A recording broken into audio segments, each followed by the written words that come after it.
A teraz prichádza niekto ako kráľ. Matej servisák.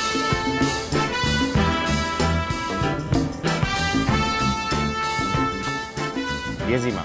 Čo je treba robiť s baterkou? Je potrebné ju dať nabiť. Tak si to ukážeme na NMAXe a XMAXe. Otvoríme si sedadlo.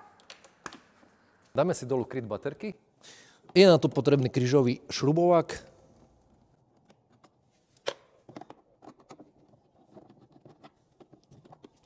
Nakoniec si zoberieme nabíjačku, najlepšie inteligentnú, a zapojíme kontakty. Červený plus, čierny mínus.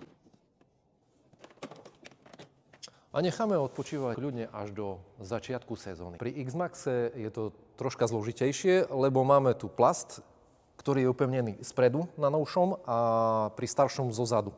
Čiže je potrebné vytočiť dve skrutky a tento plast jednoducho vyťahnuť dole.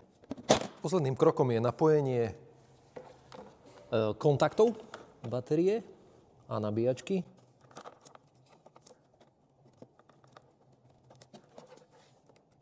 To je všetko. Ak sa ti páčia naše videá ako na to, tak nám napíš do komentára, aké spraviť ďalšie.